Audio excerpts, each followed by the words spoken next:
Et bien le bonjour, aujourd'hui nous sommes dimanche mais ce ne sera pas un free talk, ce sera la deuxième partie des Panini Big News comme annoncé depuis des semaines et des semaines mais manquant de temps. Et alors j'ai pas le temps pour lire, j'ai pas le temps pour préparer mes vidéos, j'ai le temps de rien, hein, parce que vous le savez qu'en travaillant dans le commerce c'est très compliqué. Euh, je fais comme je peux, et donc du coup là j'ai pris le temps rapidement cette semaine de renoter tous les trucs de Panini, machin, de sortir les trucs que j'aurais éventuellement déjà dans ma collection, pour vous faire une première vidéo que vous avez eue, je pense, vendredi, au pire samedi, et donc aujourd'hui c'est la suite des Panini Big News et la fin, en commençant par les Thunderbolts. Et oui, vous n'êtes pas sans savoir qu'il y a un film qui sort, les Thunderbolts, petit Astérix. Pourquoi le petit Astérix? Je ne sais pas, mais en tout cas c'est pas les Thunderbolts que nous on connaît dans les comics, mais bon, pour vous les faire découvrir un peu plus, ils sortent une anthologie qui nous sommes, voilà, comme ils font les je suis machin, je suis Black Panther, je suis Spider-Man, je suis Thor, nous sommes les 4 Fantastiques, nous sommes les Thunderbolts, des épisodes piochés par-ci, par-là, histoire de faire un peu un lien et vous présenter l'équipe des Thunderbolts, sauf que c'est pas la même que celle que vous allez retrouver dans le film. Les mecs, ils vont sortir du cinéma, ils vont être perdus.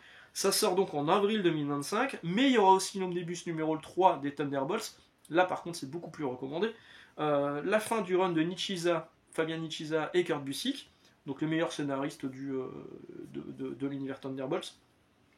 Ça sort au mois de mai 2025, je crois que c'est le dernier tome. Hein. Il me semble que ce sera terminé, sauf si après il continue avec les épisodes suivants qui ne sont plus du coup scénarisés par Nichiza et Busiek. Ensuite, on a un Deluxe, j'ai pas noté, mais je crois que c'est au mois de mai 2025 aussi, de Dark Avengers. Hop là. Brian Michael Bendis, Mike Deodato Jr. Donc en fait, ce sont les Thunderbolts, mais encore une autre version des Thunderbolts. C'est complètement ancré dans le run de Bendis sur les Avengers. Donc le prendre tel quel, imaginez vous êtes au cinéma, vous allez voir Thunderbolts, le film, petit Astérix. Vous dites tiens, il y a ça qui sort, Dark Avengers de Luke, ça a l'air d'être, c'est écrit Thunderbolts, ça a l'air d'être plutôt sympa. Vous allez rien comprendre. Vous allez rien comprendre. Pourquoi c'est Norman Osborn qui a l'armure de Iron Man?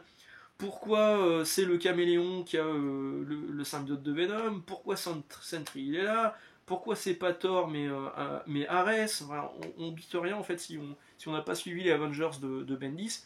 Et du coup là ça ressort en Deluxe tout seul, à côté. Bon. Ça peut intéresser éventuellement les gens qui sont passés à côté de ça et qui lisent les Avengers de Bendis, par exemple en omnibus, parce que c'est pas sûr qu'en omnibus ils claquent les Dark Avengers dedans. Peut-être que si, hein. Du coup vous aurez un doublon. À se méfier. Faut toujours se méfier avec Panini, faut toujours faire gaffe. Donc voilà, ça sort au mois de mai 2025. Thunderbolts World Strike, donc là c'est la dernière série en date des Thunderbolts, avec normalement l'équipe qui ressemblera le plus à ce que vous allez voir au cinéma. Parce que c'est Bucky, donc le soldat de l'hiver qui Winter Soldier ou Captain America, il a plein de casquettes, qui sera le leader de cette équipe un peu on prend tous des mecs un peu perdus puis on les réunit tous ensemble sous la houlette de Bucky. Donc la dernière série en date, par Colin Kelly au scénario et Jackson Lansing, je crois que c'est le dessinateur Jackson Lansing, je suis pas sûr, en 100% Marvel. Bon, je l'ai pas lu, mais les retours US sont pas non plus complètement ma boule. Ensuite, je vous parlais juste avant de Sentry dans Dark Avengers. Eh ben, Sentry revient. Un Deluxe de Sentry Reborn, la série Jenkins et Romita Jr. qui date de 2005-2006, sortir en avril 2025. Moi, j'ai ces éditions kiosque qui étaient sorties en 2 volumes. Hop là. Hop là, oh bah non. Qu'est-ce que c'était que ce dessin là? Voilà. C'était déjà sorti en... la collection s'appelait Marvel Mega hors série, numéro 26 et 27. Pour les deux, j'ai payé 10,40€. Pour vous, votre Deluxe, vous allez le payer plus cher. Vous allez le payer sans doute une trentaine de balles. Mais bon, c'est des épisodes qui n'ont pas été réédités, je crois, en librairie depuis cette version kiosque. C'est la suite de la première série Sentry. Donc si vous le prenez juste comme ça, vous allez être un peu paumé. Et ça sortira au mois d'avril 2025, mais je recommande quand même. Si vous aimez le personnage de Sentry, et si vous avez lu la série précédente, à mon avis c'est pour préparer le terrain de la 3e série Sentry, qui n'a pas encore été annoncée d'ailleurs en VF, mais c'est plutôt sympa, puis c'est du Romita Junior, moi je prends, je les ai déjà, mais j'aime beaucoup Romita Junior. Ensuite, on a un Deluxe All New Ghost Rider. C'est donc un Deluxe qui va reprendre les 200% Marvel qui étaient sortis à l'époque chez Panini. Une série qui est scénarisée par Felipe Smith et entièrement dessinée par Tradd Moore. Tradd Moore qu'on a vu récemment sur Doctor Strange. Et c'était pas fou. Et qu'on a vu aussi sur Silver Surfer Black. Et c'était déjà un peu mieux. Mais qui était surtout extrêmement bon. Sur... comment ça s'appelait cette série chez Delcourt? Merde, je sais plus. Ah bref. Je sais même pas si je vous ai pas fait déjà une vidéo là-dessus. Ah voilà, ce qu'il faut savoir c'est que Tradd Moore il est que sur le premier volume. Hein. La deuxième partie de la série c'est Damian Scott. Et c'est un peu moins bien. Ça reste un peu particulier au niveau du trait. Parce que c'était vraiment ça qui était particulier. Enfin qui était original sur ce personnage. C'est donc un nouveau Ghost Rider qui pilote une bagnole. Et oui, une bagnole tunée. Et c'est plutôt sympa. Maintenant, bon. Le personnage réapparaîtra par la suite dans les Avengers de Aaron. Il fait partie des Avengers de Aaron. Je ne sais pas s'il est toujours dans les Avengers de McKay, je suis pas certain. Quand je l'ai quitté, je crois qu'il était toujours en enfer. Bref. Deluxe All New Ghost Rider, donc ça ressort en Deluxe au mois d'avril 2025. Autre Deluxe, Iron Heart. Et oui, il y a aussi une série qui sort sur Iron Heart. Et oui, qui sont pile dans l'actu chez Panini. En fait, c'est la série Invisible Iron Man avec le personnage de Riri Williams Iron Heart, scénarisé par Bendis, dessiné par Stefano Caselli et quelques autres. C'est ça, voilà. Ça, c'est du trade paperback Panini UK, je crois. Ouais, Panini UK. C'est plutôt sympa, hein. Maintenant, tout comme je vous expliquais tout à l'heure avec Dark Avengers, c'était tout à l'heure que je vous expliquais avec Dark Avengers, oui, non, hier, non, c'était tout à l'heure. Je sais plus. La série, elle est ancrée dans le run de Bendis d'Iron Man. Un run qui est bien, mais qui est un peu décevant parce qu'en fait, on s'attend à voir Bendis écrire Iron Man, sauf que très vite, il évacue Iron Man et il laisse la place à Riri Williams et à Fatalis. Donc c'est un peu, moi j'étais un peu déçu par rapport à ça. Maintenant, ça reste une bonne série. Et donc vous allez avoir l'intégralité des épisodes où c'est le personnage d'Iron Heart qui est concerné donc par rapport à sa série télé, mais du coup vous n'avez pas le prologue qui est donc la série Invisible Iron Man d'avant quand c'était encore Tony Stark sous l'armure, et vous n'avez pas les suites et les interactions qu'il y aura avec Infamous Iron Man, donc Fatalis qui essaie de se racheter une conduite avec une armure qui rappelle celle d'Iron Man, et International Iron Man avec les origines revues et corrigées par Bendis de Iron Man, enfin de l'enfance de Tony Stark. Voilà. C'est con de le sortir juste comme ça. Je comprends le côté complètement pécunier et intéressé de Panini pour de ressortir ces épisodes-là, mais c'est dommage de les ressortir juste ceux-là. Ensuite, Deluxe Thanos, les pouvoirs cosmiques. Alors, le pouvoir cosmique, en VF, on avait eu ça. Oui, c'est une vieille édition. Ouh là là, elle a pris cher. Hein. Tome 1, 2, 3. Ça s'appelait Les Maîtres du Cosmos chez Semic à l'époque. Voilà. C'est plutôt sympa. C'est une série qui se laisse lire. Hein. Elle n'est pas non plus complètement folle. Mais bon, il y a du Ron Lim, puis c'est Thanos. C'est scénarisé par Ron Mars. Moi, j'avais plutôt bien aimé. Maintenant, j'avais bien aimé à l'époque. Est-ce qu'aujourd'hui, à la lecture, ça serait pas un peu plus compliqué? Donc là, vous avez un Deluxe de Thanos avec pouvoir cosmique que je vous en montrais là. Plus des inédits. Ah, là, ça me fait chier. Et ça sort au mois d'avril 2025. Ensuite, on a de nouveau un Deluxe de Daredevil Cauchemar. Daredevil Cauchemar, le tome 0. En fait, c'est le tome 0 du run de Bendis, comme le vend Panini. Moi, j'ai pas ces épisodes-là. Et sincèrement, ça me manque pas. Ça me manque pas parce que je les avais lus à l'époque. Ça n'a pas d'incidence sur ce qui va se passer dans le run de Bendis après. Je pense que c'est juste comme ça a plutôt bien marché les Deluxe de Bendis et de Brubaker sur Daredevil. Ils cherchent à reclaquer des épisodes par-ci par-là. Donc ils vous mettent des épisodes 16 à 25 de Daredevil par Bendis et Daredevil Ninja, la mini-série, qui est en plus, enfin de mémoire, hein, cette mini-série Daredevil Ninja, elle n'était pas terrible. Hein. Et donc ça sort au mois d'avril 2025. Ensuite, oh là là, miracle du calendrier, il y a une série sur Disney+, Daredevil qui débarque. Et donc Panini décide de sortir une édition prestige. Grand format, dos toilé, machin, une trentaine d'euros. De ça, Daredevil Renaissance, Daredevil Born Again. qui est déjà disponible en tout ce que vous voulez. On le trouve de partout, ça c'est la collection Hachette, mais je crois qu'il est aussi disponible en must-have. Il y a aussi des omnibus avec l'intégralité du run de Miller, les épisodes sont dedans. C'est David Mazzucchelli au dessin. C'est pas mal, hein, c'est vraiment la déchéance de Daredevil provoquée par le Caïd, par The Kingpin. Et c'est pas mal, et donc a priori la série Daredevil qui va être disponible sur Disney+, s'inspire énormément de ce comics-là en question. Et donc il y aura une belle édition prestige, machin pour ceux qui le souhaitent, et ça sort au mois de mars 2025. Ensuite, on a Ultimate Universe tome 3. Et ce sera la dernière news de ces Panini Big News. Alors, Ultimate Universe, le numéro 1 est sorti dans 3 éditions différentes. L'édition classique en blind pack, couverture souple à 16 balles, avec des variantes de cover que vous ne pouviez pas choisir parce que c'était sous un pack plastique, un truc plastique en fait, un sac plastique fermé en fait, avec plusieurs raretés, niveaux de rareté par rapport au tirage. Donc celui-ci en souple à 16 balles. L'édition collector qui est en couverture dure, disponible un peu partout.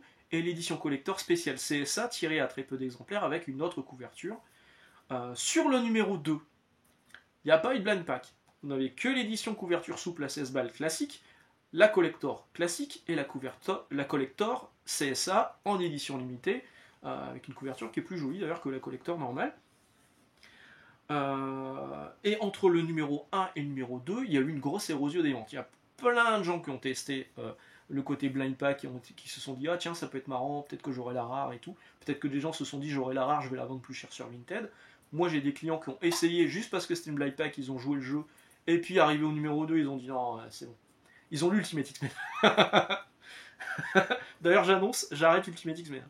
Ça y est, ma décision est prise et j'arrête aussi Spider-Boy. J'en ai marre de mettre du pognon dans les séries de merde et d'attendre que ça se termine. J'arrête. Terminé. Je vais plutôt prendre Justice League de Mark Waid et Dan Mora, même si au bout d'un moment ça finira par arriver en VF. Ouais, c'est quasiment sûr que ça va sortir en VF d'ailleurs. Parce que c'est la suite directe d'Absolute Power. Urban ne peut pas faire autrement que le sortir en VF. Et donc il y a une vraie érosion des ventes. Moi là où je travaille, j'ai vendu 2 fois moins du tome 2 que du tome 1. Donc Panini a dû voir arriver les chiffres, machin, tout ça, et a dû se dire voilà, faut qu'on trouve une solution pour relancer les ventes à partir du numéro 3. Et leur solution magique, c'est le blind pack. Donc ils refont le coup du sachet plastique avec la couverture au pif. Donc vous avez une couverture normale, une couverture en blind pack en souple à 16€. Une couverture collector en dur, pas de variante machin, tout ça classique, et une couverture spéciale CSA, qui est pas moche, pareil, qui est limitée au niveau du tirage. Donc il y aura 6 couvertures différentes pour la version souple. Là on est en février 2025. La première, si vous n'avez pas de chance, c'est la couverture régulière, qui sera de nouveau disponible après, sans le blind pack, ça a été le cas du numéro 1. Le numéro 1, on peut de nouveau le commander en librairie, mais du coup, il n'y a plus le sac plastique, il n'y a plus les variantes cover, c'est la couverture de base. Donc ce sera cette couverture-là, qui est une couverture de Spider-Man par Keketo, Marco Keketo. Il y aura une couverture de Dai Kruan, mettant en scène les Ultimates, qui est pas moche en plus, elle est plutôt sympa. 15% du tirage. Une couverture de Clayton Crane, sur le personnage de Black Panther. 15% du tirage, je la trouve pas folle cette couverture. Une couverture de Nick Bradshaw, encore une fois sur les Ultimates, elle est pas mal aussi cette cover, 15% du tirage, et là attention on arrive sur les raretés, 10% du tirage pour une couverture métallisée mettant en scène les X-Men de Peach Momoko. Je sais que si vous tombez sur cette couverture, vous allez vous dire « Oh, quelle chance j'ai !»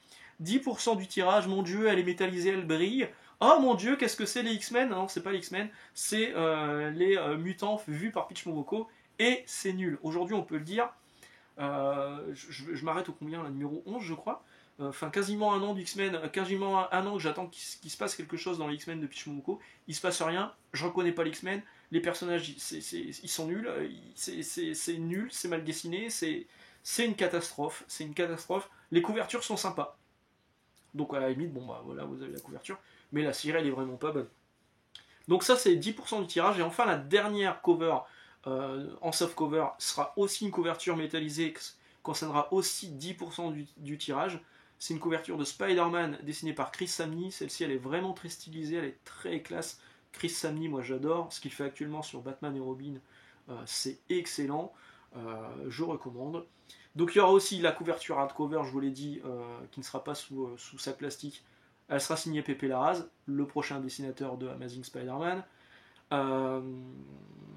Et enfin, la dernière, celle qui sera du Comic Shop Assemble, du CSA, elle sera signée David Messina. Ce sera aussi une couverture de Spider-Man, elle est très jolie cette cover. Et David Messina, en fait, il est aussi à l'intérieur du bouquin, parce qu'il donne un coup de main à Marco Checchetto, quand celui-ci est un petit peu à la bourre pour se reposer entre deux arcs où il ne se passe rien, mais où il y a toujours un cliffhanger où on se dit mon dieu c'est cool. Voilà. Voilà. C'est tout pour ces Panini Big News. Il y a quand même un truc qui n'a pas été annoncé par Panini, et ça je suis un peu surpris. Parce que on m'a dit que c'était dans les tuyaux.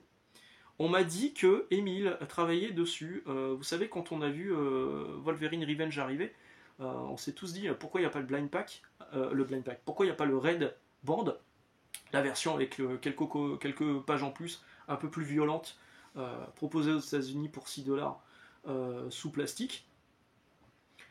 Pourquoi on n'a pas ça alors qu'ils savent le faire sur Blood Hunt, alors que ça vient d'être annoncé en Italie, chez Panini Italie, et que nous, on est là comme des cons avec notre édition normale et une édition collector en noir et blanc, histoire de faire passer la pilule. On s'est dit, mais où est la version Red Band? Ils auraient pu faire comme ils avaient fait avec Blood Hunt, à savoir sortir une édition collector avec le Red Band à part.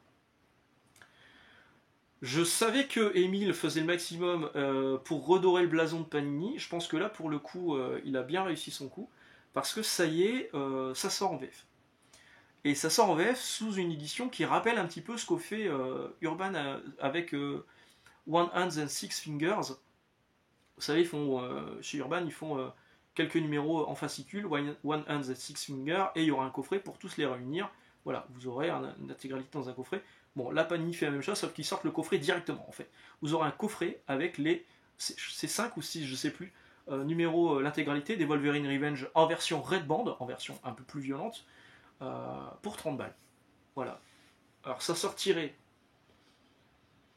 avril, mai, juin, pour l'instant il n'y a pas de date officielle. J'ai eu plusieurs infos qui venaient de droite à gauche, de collègues libraires, de gens de la profession, de gens pas de la profession, de gens qui ont dû passer ça sur des listings. Pour l'instant c'est pas annoncé officiellement par Panini, mais normalement c'est ce qui va se passer. On aura quand même droit à Wolverine Red Band en VF. Donc là, bravo à Emile de nous avoir écoutés, d'avoir fait le maximum pour que ça sorte en VF, d'avoir trouvé une solution. Vous allez vous dire, oui, 30 balles quand même, ça fait un peu cher, certes, mais ça revient au même prix que la VO, pour le coup. Et on se plaignait que ça ne sorte pas, ça sort. On va pas se plaindre. Donc là, ça sort. C'est cool, dans un coffret. Maintenant, je trouve qu'Emile fait quand même beaucoup d'efforts pour redorer le blason de Panini. Mais je trouve qu'il est un petit peu. Il y a un mec qui lui met des petits bâtons dans les roues là. C'est son community manager qui lui ne communique pas, ou communique mal, ou répond mal à certaines personnes. On m'a encore envoyé des screens. Je peux pas regarder ce qu'il dit sur Facebook parce que j'ai été bloqué évidemment. Je suis persona non grata. Mais on m'envoie des screens et quand je vois les réponses qui sont données, je me dis mais. Récemment, on a eu, vous savez, en fin d'année, c'est toujours compliqué quand on travaille en librairie. Enfin, partout, hein, dans le commerce. On a parfois des mecs qui nous disent il faudrait mieux de changer de métier, ça arrive à une collègue. Et moi je me dis que il faudrait mieux de changer de métier. Quoi. non, mais qui communique. Là, pour moi, ils auraient dû déjà dire, avant qu'un blaireau comme moi l'annonce, c'est pas moi qui sors l'info, hein, l'info elle a déjà circulé un petit peu à droite à gauche. Hein. Il devrait dire, quand Emile s'est dit il faut que je trouve une solution pour que ça sorte en VF, vu que ça sort en italien, c'est qu'il y a peut-être moyen. Ils auraient dû directement communiquer on va faire ce qu'on peut, on va faire le maximum, si on y arrive, vous serez informés tout de suite. Si on n'y arrive pas, on essaiera de vous tenir au courant, mais bon, on aura fait notre maximum. Voilà, au moins c'était honnête. Maintenant, je pense qu'il s'il l'annonce peut-être pas tout de suite non plus, c'est parce qu'il y a Wolverine Revenge qui sort, je crois que c'est en fin janvier, et qu'ils ont peut-être pas envie de se tirer une balle par rapport aux gens qui envisageaient d'acheter la version classique par dépit, ou la version noir et blanc, qui est plutôt collector, hein, celle-ci, hein, une version noir et blanc, il n'y en a pas aux États-Unis. Hein. Donc bon, ça peut être intéressant quand même cette version noir et blanc, mais je veux dire, s'il l'annonce trop tard, bon, maintenant vous le savez si vous regardez la chaîne, s'il l'annonce trop tard, il y aura sans doute des gens qui auront acheté la version normale et qui vont être hyper deg, hyper déçus que finalement ça sorte quand même en Red Band. Et on comprendrait en fait que ces déçus-là se disent bon bah si c'est comme ça, moi Panini j'arrête quoi. Et c'est un jeu d'équilibre en fait. C'est pas évident, hein. Mais pour moi, tout devrait passer, et j'en parlais dans la vidéo de dimanche dernier, où je disais, moi ce que je voudrais c'est que les éditeurs soient beaucoup plus transparents. Et il y a des trucs chez Urban qui vont s'annoncer aussi dans pas longtemps, euh, qui n'ont pas encore annoncé, mais qui pour moi devraient être annoncés assez rapidement, parce que mine de rien, c'est des trucs qui sont entendus. Euh, et il y a un problème de communication, et la communication ça passe aussi par, enfin ça passe surtout par le community manager, et je trouve que c'est là où ça pêche. Bon après ils ont peut-être pas le droit d'en parler pour le moment tant que c'est pas, tout est pas entièrement signé machin tout ça, mais a priori c'est acté. Hein. On verra, wait and see comme dirait l'autre. Sur ce je vais vous laisser là, excellente journée, excellente lecture, bon dimanche, bon réveillon, peut-être à la semaine prochaine pour parler des nouveautés d'Urban de mars et avril. Et sinon, bah, la semaine d'après. Quoi. Hein, on fait comme ça. Allez, excellente journée, excellente lecture, je vous l'ai déjà dit. Bonne fête de fin du monde. Ciao.